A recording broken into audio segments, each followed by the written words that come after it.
नमस्कार, सलाम, सत श्री अकाल, जय हिंद। साथियों, अब संविधान दिवस 26 नवंबर को आ रहा है और इसी दिन संविधान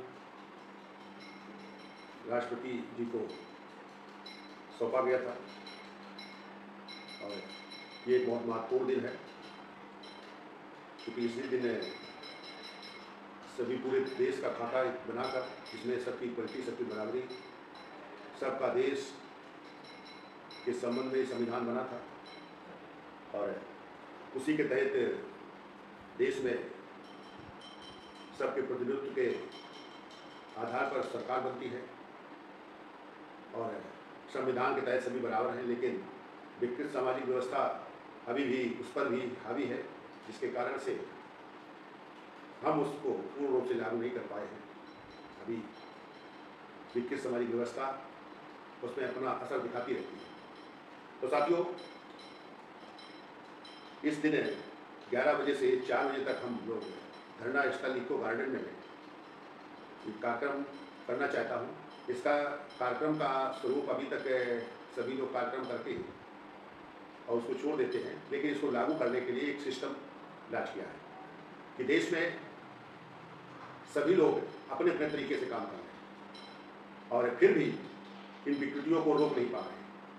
वो विकृतियां हैं जो गैर बराबरी हैं, जो लोगों को अधिकार से अलग किए हुए हैं, जो लोगों का अपमान और उनके जातीय धर्म के आधार पर हिंसा, उनको जातीय धर्म के आधार पर नक्सली और आतंकी बनाकर जेलों में बनाए रखना और फिर 10-15 साल बाद उनको निर्दोष करार करके छोड़ना। और इस तरह की देश की जो अव्यवस्था बनी हुई है, इसको समाप्त करने के लिए हमें अपने कारमा को सरकार अगर नहीं कर रही तो हमें, चूँकि लोकतांत्रिक व्यवस्था है, इसमें हम लोगों को अपनी एक सिस्टम देना होगा। उस सिस्टम को तैयार हमने किया है कि देश में जिस तरह से लोकतंत्र के कारण यह देश अभी भी वो उन विकृतियों में बदल नहीं पाए हैं, बदलना चाहते हैं और वो संविधान के साथ हिंदुत्व को समाहित करना चाहते हैं, अर्थात जातियों को मजबूती से बनाए रखना चाहते हैं। जातियों से मतलब है कि भेदभाव, ऊंच नीच का व्यवस्था बनाए रखते हैं। यही कारण है कि सरकार तो लोकतंत्र से बनती है, सबके प्रतिनिधित्व से बनती है, लेकिन नफरत इतनी अधिक है कि लोग इससे अलग नहीं हो पा रहे। वो नफरत के कारण से यहाँ तक कि दलित एक साथ नहीं हो पा रहा है, पिछड़ा दलित एक साथ नहीं हो पा रहा है, दलित पिछड़ा एक साथ नहीं हो पा रहा है। इसी तरह से सभी में भेदभाव ऐसे हैं कि वो अपनी श्रेष्ठता के लिए संघर्ष कर रहे हैं, लेकिन जो श्रेष्ठता का आधार दिया है उससे कोई मुकाबला नहीं है, उस श्रेष्ठता को खत्म करने का नहीं है। सभी अपने उस श्रेष्ठता के आधार पर ऊपर तो जाना चाहते हैं, लेकिन नीचे वाले को साथ नहीं लेना चाहते हैं, जिस कारण से ये अव्यवस्था देश में है। इसको खत्म करने के लिए आपको जो संविधान का जो सिस्टम है, जो उसमें एक लोकतंत्र की व्यवस्था है, जो प्रतिनिधित्व की व्यवस्था है, इसको सामने लाना होगा। अब इस लोकतांत्रिक व्यवस्था के तहत हमें जो जाति जनगणना का जो संघर्ष जब आज़ाद भारत हुआ तभी से चल रहा है और ये चलता रहा है। इसमें बल्कि 31 की जाति जनगणना के आधार पर उनको 27% का आरक्षण भी मिल गया है पिछड़े समाज को, लेकिन पूरे आंकड़े नहीं लाए गए हैं और इस देश के प्रधानमंत्री सुप्रीम कोर्ट को एक एफिडेविट देकर ये बताते हैं कि इससे जाति विषमता पैदा होगी, भेदभाव पैदा होगा, विषमता पैदा होगी। इस तरह का जो एफिडेविट दिया है, तो आज ये तमाम लोगों की भावनाओं के तहत ये राष्ट्रीय भागीदारी आंदोलन एक कदम आगे बढ़ाने का कोशिश कर रहा है और इस कदम को आगे बढ़ा दिया है। वो 26 तारीख से मैं उसमें आप सभी का सहयोग चाहता हूँ कि आप लोग इस काम को करने के लिए, चूँकि इससे सारी समस्याओं का समाधान का एक रास्ता निकलेगा और वो समाधान होगा जो इस देश में लोकतंत्र को पूर्ण रूप से लागू करेगा। वो जैसे जो नागरिकता की समानता का आधार है, इस देश में जो मुस्लिम समाज को टारगेट करके ये सबको, चाहे दलित हो, पिछड़ा हो, चूँकि खासतौर से अनुसूचित जनजाति के पास तो कागज ही नहीं है, क्योंकि एक कमज़ोर गरीब है तो कभी बाढ़ से पीड़ित होता है तो कभी आग गिरने से होता है, तो ये इनके तो कागज ही नहीं है इनके पास। तो जिस तरह के कागज की मांग रहे हैं उस तरह से नहीं। तो इसमें हम जाति जो जनगणना का रहा है, जो खास तौर से मैं राष्ट्रीय भागीदारी का जो सदस्यता अभियान है, वो सदस्यता अभियान में मैं सारी चीज़ों को शामिल किया है। जाति जनगणना को शामिल किया है, उसमें पिछड़ा, अनुसूचित जाति, अनुसूचित जनजाति, पासमानदा, इस तरह से कायस्थों की संख्या, मुस्लिम की संख्या, ये जो है हमें आंकड़े मिल जाएंगे, तो हम अच्छी तरीके से लोगों का जो साथ देना है, सहयोग देना है, जो सरकारी संरक्षण मिलता है वो आसानी से दिया जा सकता है। तो हम इस भागीदारी सिद्धांत को हर स्तर पर हम ले जा सकते हैं। तो इसमें एक सिस्टम प्लान है कि हमने एक प्लान बनाया है, उसमें हर परिवार को 50 रुपये देना है और इसमें उसके पूरे डाटा इकट्ठा होंगे और उसको एक प्रमाण भी मिलेगा कि जिसे कार्ड जिसे कहते हैं, और उस कार्ड का उपयोग इस देश के तमाम मल्टी रूप में किया जाएगा। क्योंकि ये आपको करना है, ये सरकार तो बाद में समझेगी, वो तो नहीं चाहती है करना, लेकिन इसका मल्टी उपयोग भी रखा जा रहा है। तो आप किस काम में सहयोग देंगे, तो अगर और जो काम करेंगे इसमें उसको 10,000 से 50,000 मासिक उसको वेतन के रूप में दिया जाएगा। उसमें टारगेट होंगे कि किसी सदस्य को बनाना है तो करीब 50 सदस्य रोज बनाना कार्य है। तो इस तरह के उसको सदस्य बनाने होंगे और सदस्य जब आगे बढ़ेंगे तो उसी का एक सिस्टम से उसको सब काम होगा कि इनकी सदस्यता हो जाएगी और उसको रोजगार भी मिल जाएगा और आगे अन्य चीज़ों में आवश्यक उनके डाटा का उपयोग होगा, जिससे कि उसके की भागीदारी पूर्ण रूप से स्थापित हो जाएगी। तो देश की जो विकृतियाँ हैं, जो आज अगर ये समाज न्यायालय में भी प्रतिनिधित्व हो जाए, जो प्रशासन में प्रतिनिधित्व हो जाए, जो मीडिया में प्रतिनिधित्व हो जाए, तो फिर इस देश में विकृतियाँ खत्म हो जाएंगी और समान सामाजिक व्यवस्था का उदय हो जाएगा। तो आप समान सामाजिक व्यवस्था चाहते हो, उसके लिए संघर्ष लगातार कर रहे हो और बहुत अधिक तन मन धन का उपयोग कर रहे हैं, तमाम मुसीबतों को झेल रहे हैं, लेकिन एक सिस्टम से अगर चलेंगे तो इस बहुत कम खर्चे में, बहुत कम परिश्रम में आप आगे बढ़ेंगे। जितना जो काम करेगा उसको उसी हिसाब से उसको प्राश्रमिक भी मिलेगा और इस काम को हमें करना है। तो इसमें तमाम संगठनों को साथ में लिया है और संगठन जो रह गए हैं उनको भी साथ में लेना है। अब जैसे सबका भारत मजबूत भारत, ये बुद्धिज्म में भारत, तो भारत ही विश्व गुरु का स्वरूप है, मतलब जो वैज्ञानिक आधार है उसको स्थापित करना है। तो फिर इस देश में जो 47 की स्थिति थी उसको भी बहाल करना है। अगर इस तरह से जनशक्ति बनती है तो फिर इस जो देश में सरकारें बनती है उसमें भी उनका एक संकल्प होगा और ये बातें वो उन पार्टी और नेताओं को कहेंगे कि आप अगर राष्ट्रीय भागीदारी आंदोलन के साथ नहीं हैं, उनको अगर उसके जो बिंदु हैं उस पर काम नहीं कर रहे हैं तो वो तो फिर हम उसको नहीं देंगे वोट और उसकी सरकार नहीं बनाएंगे। हम सरकार उसकी बनाएंगे कि जो ये 12 बिंदुओं पर जो काम करेगा उस पर एफिडेविट देगा कि मैं पहली कैबिनेट बैठक में ये निर्णय लेता हूँ कि इनको मैं 1 वर्ष में पूरा करूँगा। तो फिर हम उसको सरकार बनाएंगे और सरकार बनाने का मतलब उसको एक सिक्योरिटी देना होगा कि इस सिद्धांत में शामिल होना पड़ेगा, जिससे कि पूरे देश में इसकी जागृति हो सके और सभी लोग इसमें शामिल हो सकें।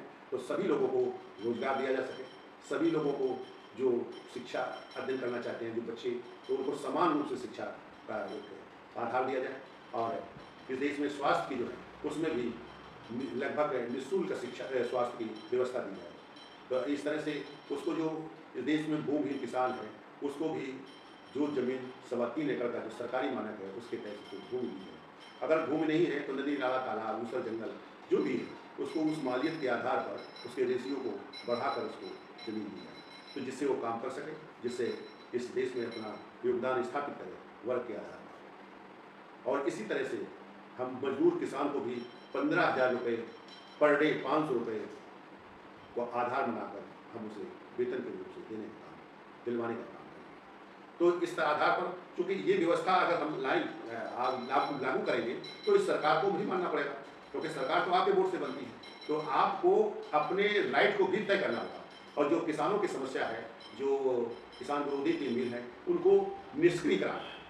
तो निष्क्रिय जब आप जनशक्ति बनेगी, जब आप त्याग बनेंगे तभी निष्क्रिय हो सकते हैं और किसानों की जो तमाम समस्याएं हैं उनका समाधान कराना। और इस तरह से जो भूमि किसान है, जो मजदूर किसान है उसको भी रोजगार में शामिल करना, काम में शामिल करना। और जो देश में व्यापारियों से हमारा विरोध नहीं है, चाहे अंबानी अडानी हो, चाहे और कोई, लेकिन कोऑपरेटिव सिस्टम से व्यापार होना चाहिए और सरकारी तौर से उसमें प्रशासक नियुक्त होना चाहिए जिससे इस सिस्टम को बनाए रखें। अगर कोऑपरेटिव सिस्टम से होगा तो देश में जो तमाम तरह के ये लोगों के खिलाफ कार्य होते हैं, जो उनका नुकसान पहुंचाने वाले जो सिस्टम में प्रदत्त होती हैं, तो उनको ख़त्म किया जा सकता है। हम तमाम निगम निकाय जो टूट गए हैं या बेच दिए गए हैं, तो उनको चलाना संभव होना चाहिए और चलवाया जाए। चाहे वो प्राइवेट है तो उनको भी कोऑपरेटिव सिस्टम से चलना चाहिए और उनके जो कर्मियों को तो उनको पूरा वेतन प्राथमिक मिलना चाहिए। दूसरा, हम उसमें जो बंद है उनको पेंशन से भी जोड़ा जाना चाहिए। न्यूनतम पेंशन 10,000 रुपया उनका भी हिस्सेदार बनाना होगा और हर व्यक्ति को, चाहे वृद्ध, विकलांग, विधवा, बीडीसी, डीडीसी, प्रधान, सभासद आदि सभी को उस पेंशन से जोड़ना होगा, क्योंकि जीना बड़ा मुश्किल हो जाता है।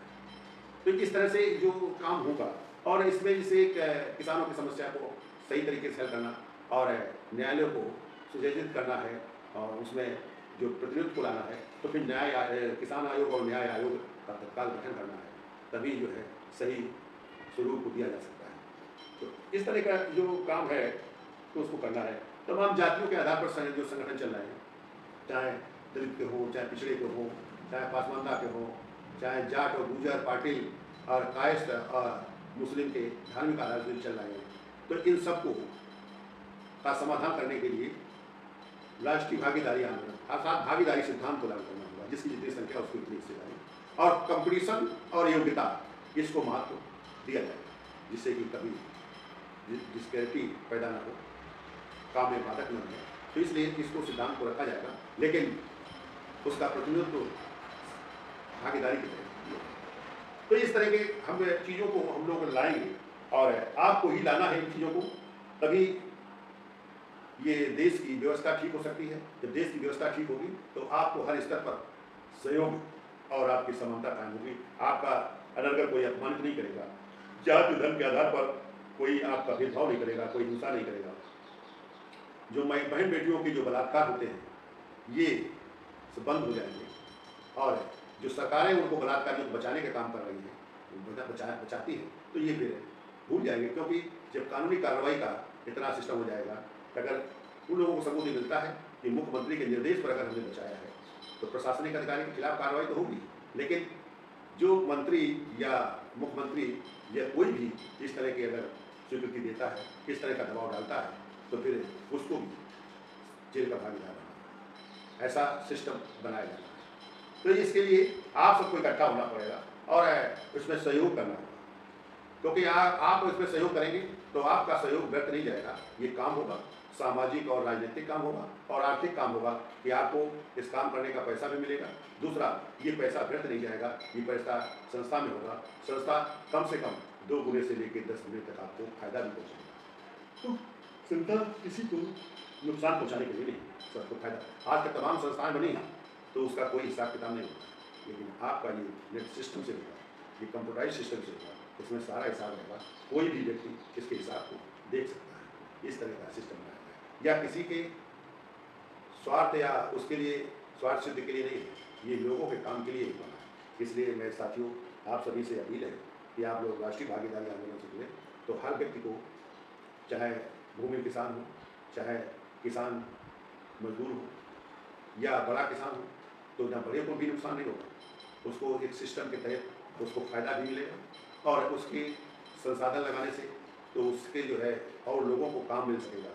तो इस तरह से इसी तरह देश में तमाम बड़ी कंपनियां हैं या बड़े लोग हैं जो किसी तरह से पूंजी अर्जित कर लिया है और उसको खर्च भी नहीं कर पा रहे हैं, वो बिना अकाउंट के भी रहती है, उसको डर लगा रहता है। लेकिन ये राष्ट्रीय भागीदारी आंदोलन इसका भी प्लान कर चुका है कि आप उसको अगर शेयर सिस्टम से ये देंगे तो सारे आपके स्वप्न भी साकार होंगे और पैसे जो रुपया है, जो पैसा है, ये भी वाइट मनी हो जाएगा और आपके हमेशा ये काम होगा। इसलिए मैं साथियों आप सभी से अपील है कि आप राष्ट्रीय भागीदारी आंदोलन के साथ जुड़ें और इसमें सदस्यता लें।